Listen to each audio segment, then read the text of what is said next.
Hey guys, so we haven't had much time to film any of our updates because we've been so busy at the end of this year, but we're driving to my orthodontist right now, so I figured now was probably the best time I'm gonna get. Sorry if it's really shaky, I'm just holding the camera up in my face. So, oh no, what did I do? Ah, that was the lens cap! Oh god! Okay, well, who needs a lens cap? Here we go. I think it's, we can find it later. So all the health stuff, breast lump was just a cyst, so that's fine. The high platelet count, the doctor was like, it's not that high, so it's not something he would worry about yet. Mine was like between 45 to 50 usually or something, above 40 to like 50. But he said they don't usually start worrying about it until it's like 100 to 150. So we're nowhere near that, just a little bit high. And then some of you mentioned that you can actually like donate platelets if you have like a high platelet count. And I don't know if mine is high enough to warrant doing that yet, but that's definitely something I could do. So when we move to Fukuoka, I'll look into that and see if that's something that might be a good idea. What else was there? So I had a colonoscopy about those results, and the colonoscopy was clean. So they were like, yeah, you probably just have IBS. So it's good to know, at least, that I don't have anything as severe as some people in my family do have. I just have regular old IBS, which is probably partially from diet and partially from stress. It's usually manageable as long as I know my routine. The high eye pressure, they tested my eyes again, and let me tell you, I have no memory of doing this because this was after my colonoscopy, which I was fully sedated for. And for some reason, I remember waking up from my colonoscopy and I remember like leaving the colonoscopy office, but I do not remember going to the eye clinic afterward. You're so loud, you're singing like karaoke stuff. No, I was not. I know I was not doing that. But I have no memory of the eye clinic. But I guess I did an eye test again, and they said my pressure was normal this time. So they said sometimes it fluctuates a little. Some of you guys mentioned that if you're like squinting or holding your breath, it can be higher on the initial test. So, oh my god, my arms are getting so tired. I'm so weak now. I can't do this. Do you guys want like the under chin? Okay. No, it's gonna be bad. I just gotta do my best. So, I mean, I'll get a test again in a year about that, but it's probably fine. So basically, everything was probably fine. So a little sad we came back from America early and I didn't get to see my family, but we've had so much to do that maybe it was kind of better anyway, especially for this time of year when we're moving. So the New Year's, Christmas is not like a big thing here in Japan. It's kind of more like a date holiday. But New Year's is a huge holiday. Basically, everyone gets off work and you go visit your family. So we spent time with both sides of June's family. June went and filmed his uncle making mochi, which he wants to use in a June's Kitchen video. So that's something to look forward to in the future. What else have we done? When we went down to Fukuoka, I've only been in our new apartment twice. We're trying to figure out what furniture we should take and what new furniture we'll need before we get there, because we can't just go back and forth all the time, you know, because it's really far away. So It's very expensive. I mean, it's as expensive as us going to Tokyo from here, which is surprising considering it's much farther than Tokyo. But it's not bad when you consider it's all the way down to Fukuoka. Anyway, what was I saying? Okay, so right after we decided to sign the contract for our apartment, I asked the real estate person if I could spend a few hours in our apartment measuring everything. So I did that, and I wrote down very, very detailed measured floor plans of every single room. I measured everything from like the height to where the height to where different panels on the walls were, like button panels, like, you know, the ones to answer the door and the one for the bathtub and stuff. So we knew where that stuff was. So we knew how high the furniture we got could be. So we have measurements for everything. So we're actually able to do a lot of our furniture shopping here before we even move there. So we've done a little bit of furniture shopping. We went and got a new bed. I posted on Twitter sometime over the past year, like what my dream house would entail, and I said something to the something about it being like an extremely large bed or two giant beds pushed together to make one monster bed, so that I could sleep like a starfish. And that's kind of what we did. We ended up buying two semi-double beds that we're gonna put together. It takes up our entire bedroom, according to my measurements, but we're finally gonna have enough room for us to both sleep comfortably. Right now we sleep on a double bed and it is not big enough, especially when our cats sleep with us. We have not been getting good sleep for a long time, just because there's not enough room. So we're gonna have a very nice big bed, finally. I cannot wait to be able to sleep on that. We've also bought some furniture. June's making a special June's kitchen sort of room. So we've bought some furniture for that. We have bought our new apartment comes with nothing. So like it doesn't even have Air conditioner. it doesn't have air conditioners. It doesn't even have curtain rods. We have to.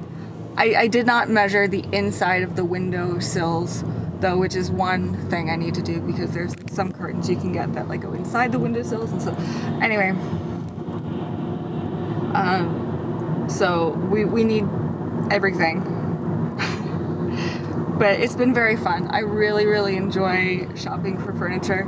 Like decorating the inside of our apartment is one of the most fun parts of moving for me.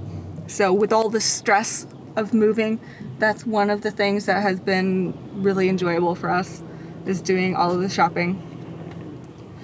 While I was doing the furniture, there are these websites you can use now where you can like literally draw out your floor plans of specific rooms, and they measure it, and then you can like add furniture with specific measurements, so you can see what it will be like. So I've been using that to try to very accurately figure out what we can fit in our new apartment and what we can't. The moving company is coming in like a week-ish. Yeah. In like a week-ish. We don't have enough time. We're running out of time. Yeah, we need to get rid of a bunch of stuff before they come. The first time they come, it's just going to be for them to get an idea of what they'll need to do to prepare for our move, I guess. But we also need to organize a little bit. Yeah, and oh my god, we have so much to do. We need to clean, we need to get rid of the furniture that we're not going to move. We should make the list today, then still Yeah. waiting for the company, the recycle center to come. Yeah, like the thing that really sucks is you can sell furniture yourself, like in Facebook groups or on different websites, to other people who are moving, and then you can kind of get a little bit of your monies back doing that. But because I don't have neither of us have a Facebook anymore, and like we don't want to let people know where we live. Like we feel like maybe that's not such a good idea. So in the end, I think we're just going to sell them to recycle shops, like our old furniture, which I will means give some of my kitchen board to my mom. Okay. Which means we're really not going to get much money for a lot of our furniture. But most of our furniture is really, really cheap anyway. Like our shelves are like the $13 units from Nitori. A lot of our stuff was secondhand anyway in the first place. We have to get rid of our couch because that's an absolute mess. We got that. Kitchen Island, I think that was from the different recycle store. That was used. The couch was used. Couch was like $50. Yeah, the couch was $50. It was already a mess when we got it, and now our cats have destroyed it even more. So that's just got to go to the trash. When you want to get rid of really big items like that here in Japan, you have to pay the trash people to come pick it up. Trash people. What are you, the sanitation workers? I don't know. There's a center who deals with this. Okay, there's so a center. You need to call those like garbage. I think you have to pay in advance and then you get a sticker from like a konbini. Like you probably pay at the konbini and you get a sticker and then you stick the sticker on your item and then pay like that. Okay, we're getting out of the car, so I will stop this for now. We'll pick up again soon. See you guys later. Okay, so we are underground in Nagoya Station. This is actually one of my favorite things about Nagoya, and I think we probably have this at a lot of big cities, but I mean, I haven't explored the underground parts of most cities here, but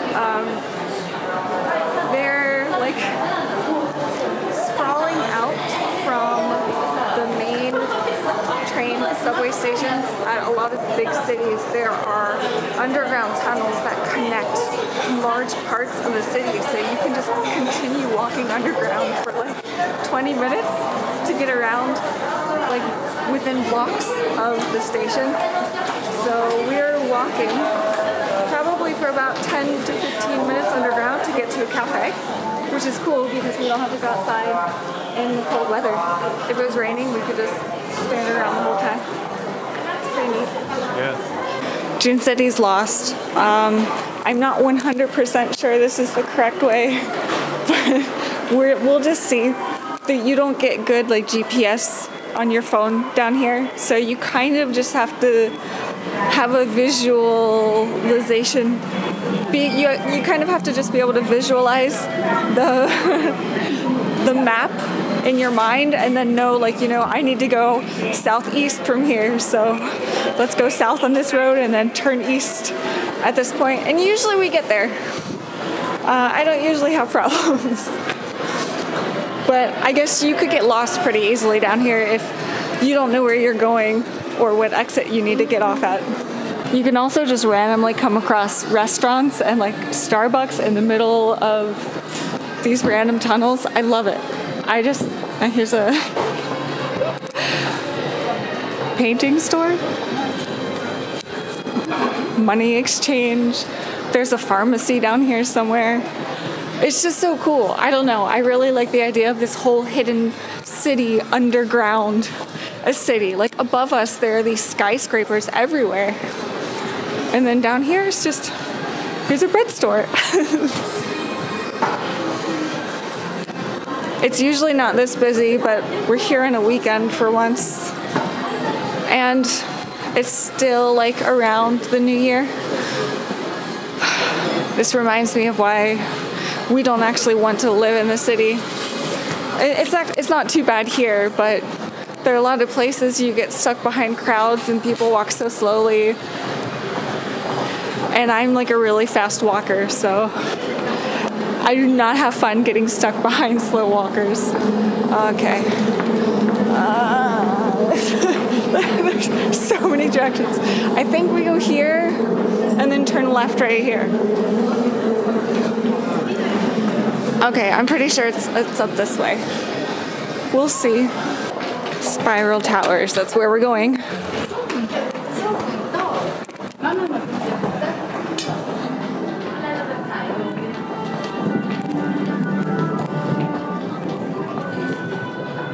We did it, we found our exit. So we're still below ground, but there's like a little open area. But we're going back inside. Right down here to Light Cafe. How much deeper are we going? That's where we're eating. French toast. I'll probably get this again.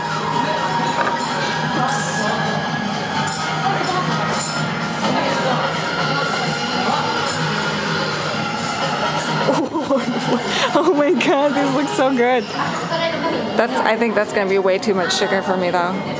Oh no, I kinda want it, but I don't.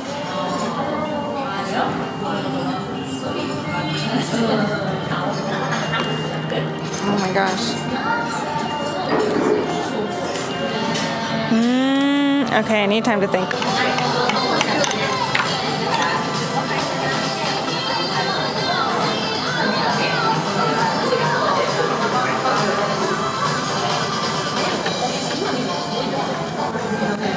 How is it?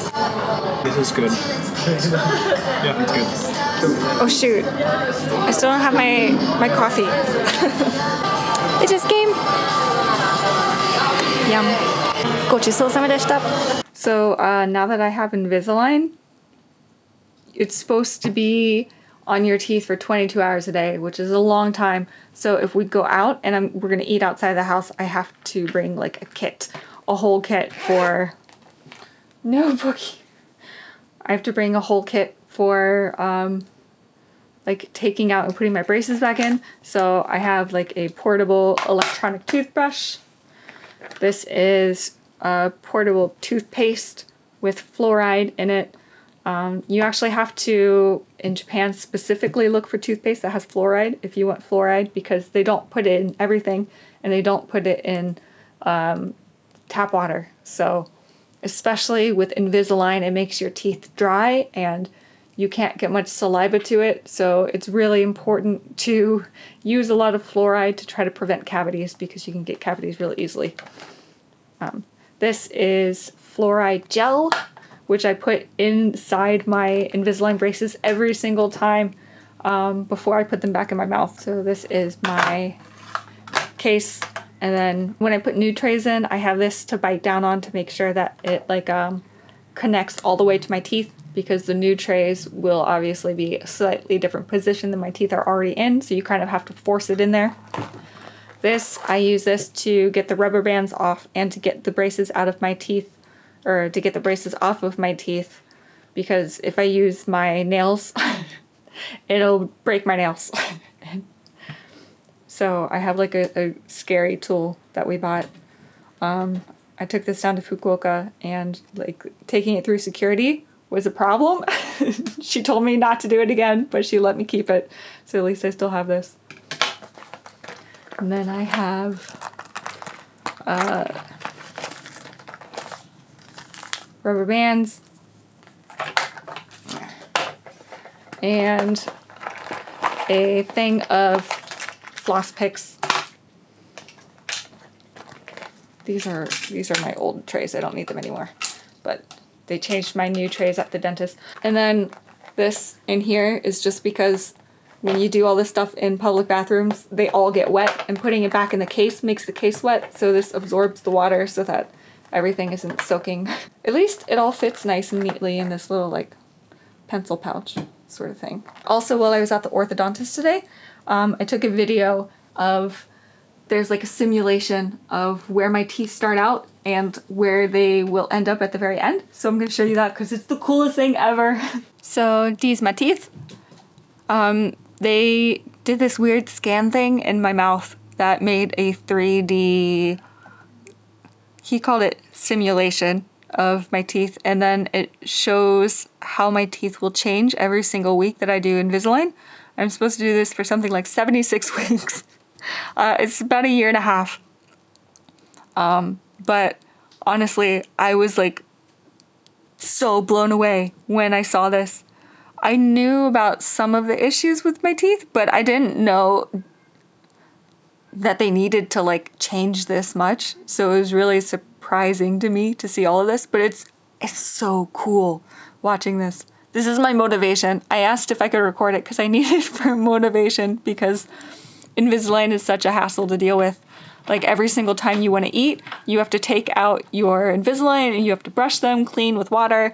And then after you eat, I have to chew xylitol gum for 5 minutes. Oh my gosh, this is an entirely different video. But anyway, my new dentist here spends a lot of time educating you on how to care for your teeth so that you don't get any more cavities, and that the cavities you do have will get better. And so for me, it's chewing xylitol every time after I eat food. What xylitol is it like, it's a type of, I guess like fruit sugar or something that the bacteria in your mouth eat, but they cannot digest it, and so they die. instead of producing the acid that erodes your teeth.